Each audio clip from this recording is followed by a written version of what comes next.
Beberapa siaran berita mengabarkan tentang dunia yang sedang memperingati hari di mana awal mula runtuhnya kehidupan di bumi. Kasus pertama dilaporkan 3 tahun yang lalu. Sebuah virus menyerang tumbuhan dan mulai merusak sebagian besar ekosistem. Seluruh laboratorium terkemuka di dunia telah mencoba mencari solusi untuk menghentikan parasit yang sangat mematikan tersebut. Namun sangat disayangkan, sejauh ini upaya mereka masih menemui jalan buntu. Selain itu juga ada berita yang mengabarkan hasil penelitian terbaru bahwa mengkonsumsi makanan yang telah terkontaminasi akan mengembangkan penyakit autoimun yang cukup parah. Kematian tumbuhan menyebabkan tidak ada lagi yang mengolah karbon dioksida. Ini juga sekaligus menurunkan tingkat oksigen pada atmosfer hingga 18% dan itu merupakan catatan terburuk. Bencana mulai terjadi di mana-mana dan yang paling mengerikan adalah ketika nantinya kadar oksigen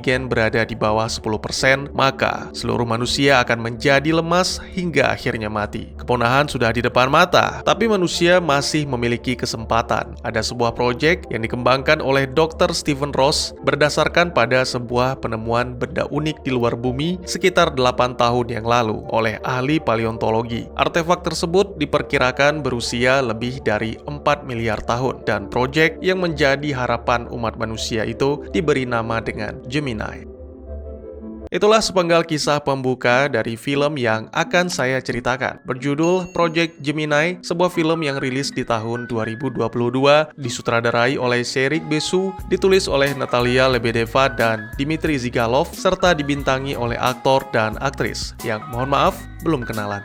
Selamat datang dan selamat berjumpa kembali bersama saya Teguh Gusto dan mari kita let's go. Film dimulai dengan menampilkan pidato Dr. Steve. Pria itu mengutip kalimat Stephen King, yaitu jika manusia ingin bertahan hidup dalam jangka waktu yang lama, maka mereka harus menemukan jalan untuk keluar dari bumi. Sebuah pemikiran yang sangat optimis dan berhubungan dengan misi mereka. Perangkat yang ditemukan 8 tahun yang lalu diperkirakan muncul di bumi sebelum adanya kehidupan. Entah keajaiban apa yang telah menciptakan dan meninggalkannya di planet ini. Tapi, kemungkinan itu adalah sebuah anugerah yang datang di ambang kepunahan. Para ilmuwan berhasil menciptakan kembali dua benda itu dengan material yang sama. Yang pertama adalah warp engine untuk melakukan penjelajahan antar bintang dan memungkinkan manusia menemukan planet baru yang pastinya cocok untuk dilakukan terraforming. Mesin itu telah diuji coba pada kapal tanpa awak yang baru saja kembali dari tata surya tes membawa informasi dan sampel yang menegaskan tentang teori para ilmuwan. Lalu perangkat kedua, yaitu Sphere. Setelah bertahun-tahun penelitian, para ilmuwan berhasil menemukan cara untuk mengendalikannya. Perangkat itu memiliki bahasa uniknya sendiri, berupa ratusan perintah yang masing-masing disesuaikan dengan pola tertentu. Perintah inilah yang dijalankan oleh Sphere sekitar 4 miliar tahun yang lalu untuk menciptakan sesuatu yang kita sebut dengan kehidupan. Ya, Sphere adalah sebuah titik awal dari seluruh kehidupan di bumi. Stephen memperkenalkan para anggota tim yang terdiri dari Peter Lyman, spesialis engine warp, Leona Ridwood, ahli terraforming, dan David Kurtz, peneliti planet dan geologi. Lalu juga ada 3 pilot yang dilatih di kemiliteran, yaitu Ryan Connell, Richard Wilson, dan Frank Miller. Mereka akan berangkat ke tata surya tes yang berjarak ratusan tahun cahaya untuk membawa Sphere ke sebuah planet yang layak, lalu menciptakan Earth 2.0, sebuah tempat tinggal yang baru bagi umat manusia. Hari yang dinantikan pun tiba. Bersama timnya, Steve pergi meninggalkan bumi tanpa mengucapkan salam perpisahan kepada kekasihnya, Amy. Selama ini, hubungan mereka memang baik-baik saja, bahkan bisa dibilang sangat mesra. Namun, seminggu sebelum keberangkatan, Amy melarang Steve ikut dalam misi yang bisa dibilang bunuh diri. Semua disebabkan karena wanita itu sedang hamil, serta Amy yang juga merupakan seorang ilmuwan yakin bahwa dirinya akan segera menemukan vaksin yang bisa memulihkan kondisi bumi. Sangat disayangkan, Steve terpaksa menolak karena semua manusia sangat berharap kepada Project Gemini. Beberapa waktu kemudian, setelah menembus atmosfer bumi, Peter dan David mempersiapkan warp engine sembari membicarakan tentang siapa yang menciptakan teknologi tersebut. Meskipun tidak ada data yang menjelaskannya, tapi David yakin bahwa Sphere diciptakan oleh makhluk asing dengan peradaban yang sangat maju dan mungkin kini mereka telah punah akibat kemajuan tersebut. Sang kapten, yaitu Steve, memberikan pidato yang intinya adalah apa yang mereka lakukan saat ini merupakan lompatan besar yang pernah dilakukan manusia. Masing-masing dari mereka pun berdoa, lalu ketika waktu mundur berakhir, sebuah lubang terbuka dan pesawat pun meluncur dengan kecepatan penuh untuk melakukan lompatan.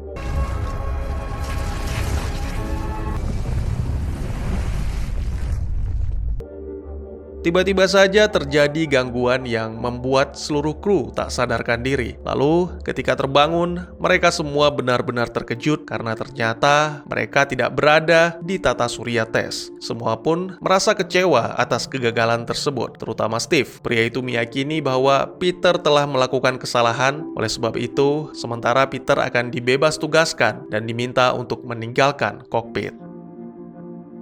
Richard menjelaskan bahwa sebelumnya mereka telah berhasil melakukan lompatan melewati dimensi 4 dan kembali ke dimensi 3. Namun sistem tidak mendeteksi adanya perpindahan dan yang lebih sialnya lagi, sistem tidak bisa melacak lokasi mereka saat ini. Tanpa itu, mereka tidak bisa melakukan titik lompatan. Terdengar sebuah notifikasi dari sistem yang melaporkan bahwa ada yang membuka pintu kedap udara. Lalu disusul dengan notifikasi ada sesuatu yang mendekat ke arah pesawat mereka. Ternyata itu adalah Peter. Dia menabrak kaca ruangan kokpit dalam kondisi tak bernyawa. Tentu saja semuanya merasa terpukul dengan kematian Peter, terutama Leona yang telah menjadi partner selama 8 tahun. Menurut wanita itu, tidak mungkin Peter melakukan bunuh diri, tapi semua sudah tidak penting lagi. Sang kapten mengatakan tidak ada gunanya menangisi orang yang melanggar perintah dan membuat mereka semua terjebak di antah berantah.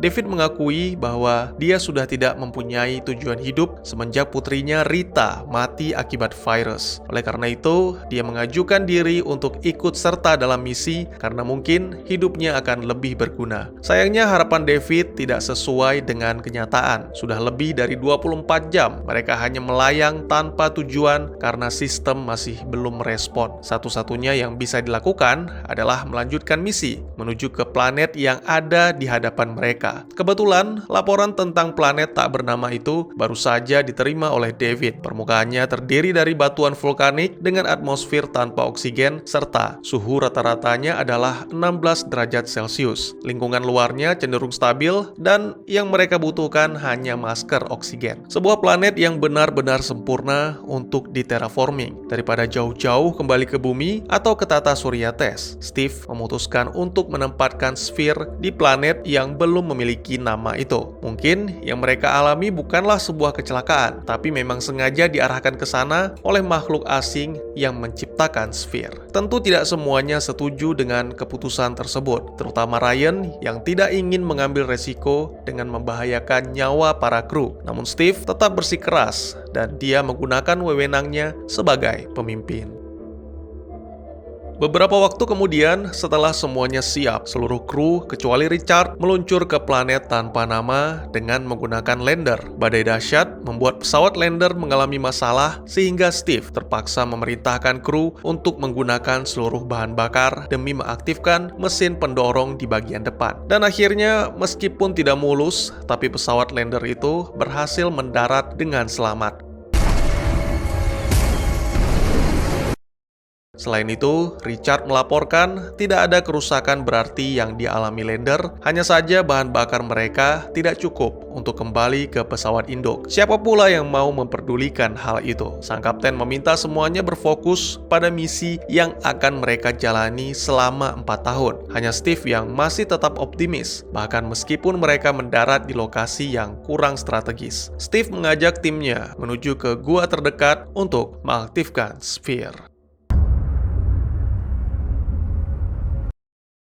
Ternyata alat itu dapat bekerja dengan baik sehingga semuanya menjadi bersemangat. Leona berandai-andai jika saja Peter masih hidup. Mungkin pria itulah yang akan merasa paling bangga karena telah menemukan Sphere. Hanya Ryan yang tetap berada di Lander, berkoordinasi dengan Richard untuk memeriksa dan memperbaiki beberapa kerusakan kecil. Kembali ke tim ilmuwan yang sedang tenggelam dalam sukacita. Mendadak Steve dihubungi oleh Richard karena dia menemukan sesuatu yang aneh. Setibanya di Lander, Ryan memperlihatkan sebuah video rekaman dari device milik Peter. Dalam video tersebut, Peter mengaku telah melanggar perintah dengan mendatangi ruangan mesin. Namun itu dia lakukan demi membuktikan bahwa dirinya tidak bersalah. Lalu, pada akhir video, ada sesuatu yang menarik Peter.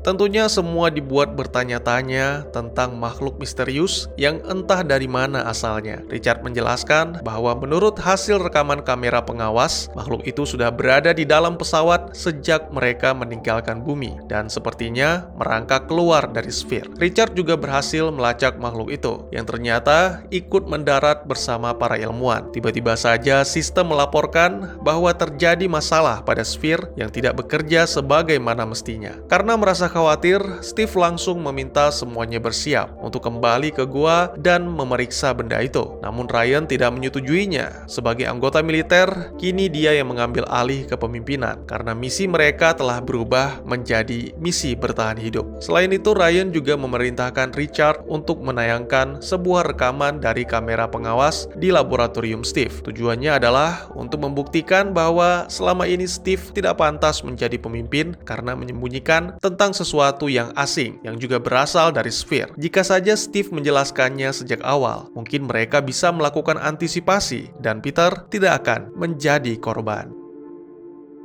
Larangan tersebut sama sekali tidak menghalangi niat Steve untuk memeriksa Sphere. Pria itu bahkan mengajak David ikut serta karena inilah salah satu cara agar hidupnya lebih berguna, yaitu demi mencegah orang lain mengalami hal yang sama dengan Rita. Tak lama kemudian, setibanya di goa, dua pria itu benar-benar terkejut karena hanya dalam beberapa jam saja organisme baru telah tercipta. Kini yang perlu dilakukan adalah menyesuaikan pengaturan agar lebih optimal. Ternyata makhluk misterius atau selanjutnya kita sebut Trojan sedang menuju ke goa, namun Steve masih tidak mau kembali sehingga terjadilah pertengkaran sampai nyaris adu jotos. Selagi dua pria itu bertengkar, Trojan pun semakin mendekat sehingga bersembunyi adalah sebuah keputusan yang tepat. Setelah makhluk itu lengah, Steve dan David langsung melarikan diri kembali ke Lander. Mereka bertemu dengan Ryan yang benar-benar marah dan karena Steve terus membantah, Ryan langsung mendaratkan sebuah pukulan keras ke wajahnya.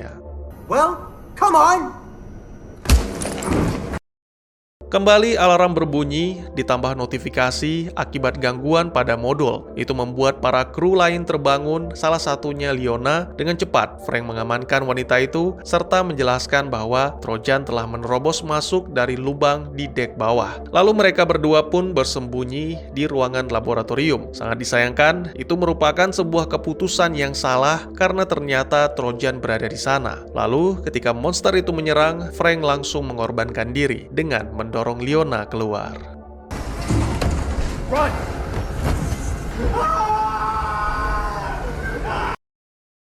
Leona langsung melarikan diri ke ruang meeting, melaporkan apa yang terjadi kepada Frank. Untungnya, pintu ruangannya cukup tebal sehingga bisa menahan makhluk itu untuk sementara waktu. Sepertinya terjadi masalah dengan generator, karena alat komunikasi dan kamera pengawas menjadi tidak berfungsi sama sekali. Selain itu, menurut rekaman pelacak, beberapa menit yang lalu, Trojan terlihat mencari jalan masuk hingga akhirnya menemukan pipa pendingin. Itu merupakan bagian terlemah pesawat karena hanya dilapisi baja tipis. Kemungkinan makhluk yang memburu mereka memiliki kecerdasan, entah itu benar atau tidak, yang jelas mereka harus bertindak. Steve langsung mengajukan diri untuk mengalihkan daya ke generator cadangan demi menyalakan kamera. Pria itu nyaris tewas karena ternyata sejak tadi Trojan sudah mengintai. Untungnya Ryan dengan cepat menyelamatkan Steve. Mereka pun langsung melesat ke ruangan meeting, ditarik dengan menggunakan kawat.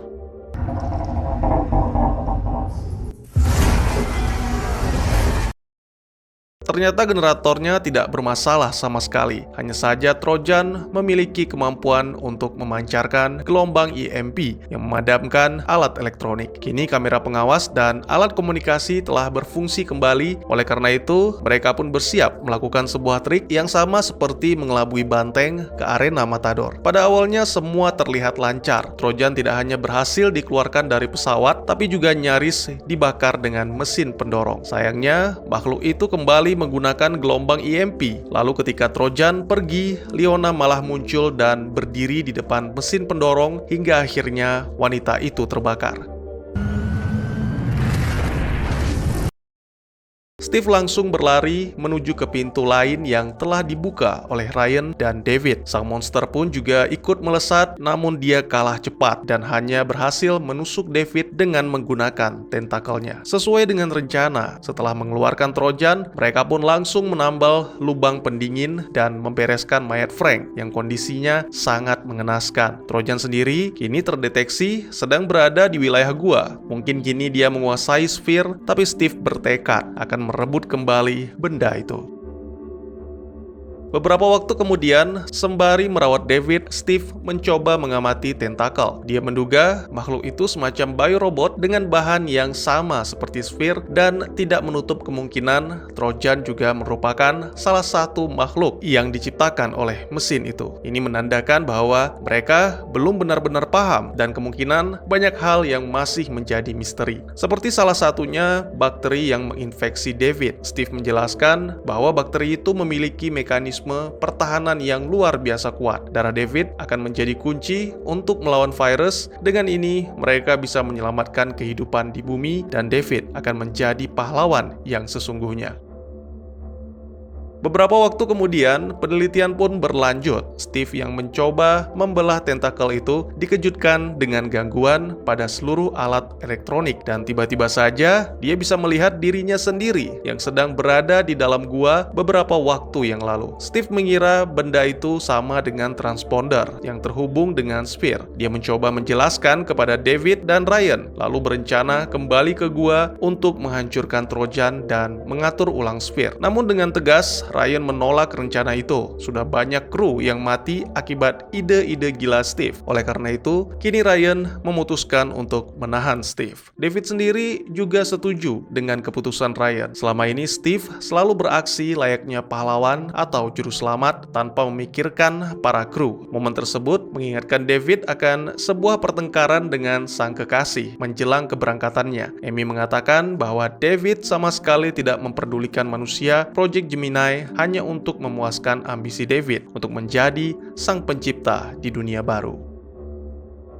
Sebelumnya Richard pernah mengatakan bahwa sistem mendeteksi pesawat berada di koordinat yang sama atau bisa dibilang tidak berpindah. Oleh karena itu, Steve menghubungi Richard dan memintanya melakukan simulasi tata letak bintang dan memundurkan waktunya sekitar 4 miliar tahun. Sangat mengejutkan, akhirnya sistem mengenali lokasi mereka saat ini yang memang masih berada di tata surya yang sama, hanya saja waktunya yang berbeda. Ya, Steve dan timnya saat ini berada di bumi sekitar 4 miliar tahun yang lalu, di mana planet itu masih hampa tanpa kehidupan. Kini semuanya menjadi jelas, diperkuat temuan pecahan Sphere akibat tembakan yang dilepaskan David. Itu merupakan pecahan yang sama dengan hadiah dari Steve untuk Amy. Hanya saja, waktunya yang berbeda. Sama halnya dengan Sphere, benda itu akan terus berada di dalam gua, menciptakan kehidupan sampai 4 miliar tahun kemudian, kembali ditemukan oleh manusia. Apakah manusia harus menyerah pada nasib atau berharap pada satu-satunya harapan mereka, yaitu bakteri dari Trojan? Steve langsung mengirimkan pesan kepada Amy dengan mengukir sebuah kode di bagian belakang fragment. Lalu mereka harus memasangnya kembali pada Sphere dan mengatur ulang mesin itu. Jika tidak, maka kehidupan yang selama ini mereka tahu tidak akan pernah terjadi, begitu juga keberadaan manusia. Richard langsung melepaskan Steve karena mereka sepakat akan mengatur ulang mesin Sphere. Lalu Ryan sendiri ketika ditemui sedang menyiapkan bom, dia berniat meledakkan Trojan beserta dengan Sphere. Itu sama halnya dengan bunuh diri, karena bisa saja makhluk itu menyerang lebih dulu sehingga Ryan gagal dan para kru yang tersisa akan dibunuh selagi Sphere menciptakan lingkungan yang sesuai dengan Trojan. Steve memiliki rencana yang lebih baik, yaitu memancing makhluk itu ke lander lalu mengurung dan meledakkannya. Sebuah rencana yang brilian, tapi sangat disayangkan Ryan ditembak oleh David. Pria yang telah bermutasi itu menentang rencana Steve karena jika kehidupan tidak terjadi, maka manusia tidak perlu merasakan mati. Selagi terus mengoceh, Steve langsung menembak David. Kemudian, dia langsung menjalankan rencananya, mengaktifkan timer pada bom, lalu memancing Trojan dengan menggunakan pistol SWAT. Tidak perlu menunggu lama, makhluk itu langsung datang memasuki pesawat lander. Kini yang perlu dilakukan Steve adalah melarikan diri ke gua tempat Sphere diletakkan. Namun pastinya, itu tidak akan mudah. Steve harus kembali berhadapan dengan David serta mengecoh Trojan. Ketika makhluk itu membunuh David, Steve pun bergegas keluar dari lander dan akhirnya ledakan bom menghancurkan pesawat itu beserta Trojan yang terjebak di dalamnya.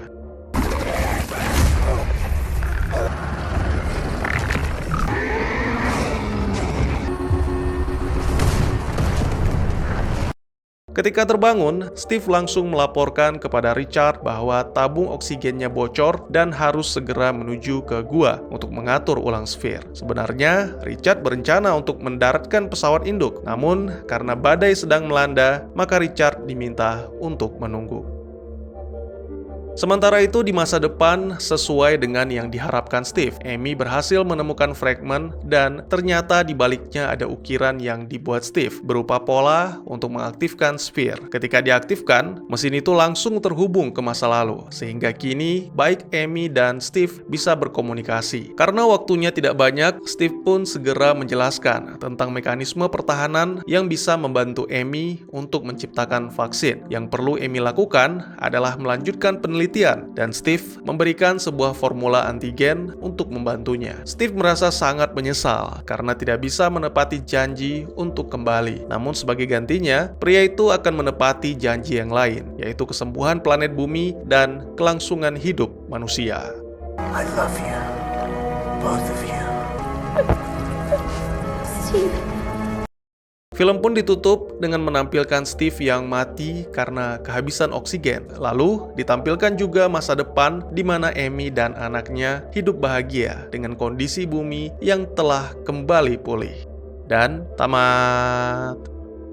Saya yakin bagi teman-teman pecinta fiksi ilmiah antariksa pasti merasa dejavu karena konsep Project Gemini bisa dibilang interstellar banget dengan tambahan bumbu-bumbu alien. Oh, ente mau banding-bandingin sama Interstellar gitu bang? Oh, tentu tidak. Kalau itu sudah tentu masterpiece yang tidak perlu dipertanyakan lagi. Beda halnya dengan film ini yang akting para pemainnya cukup mengecewakan dengan suara yang benar-benar terlihat murahan. Selain itu juga ada beberapa hal yang menurut saya agak mengganjal.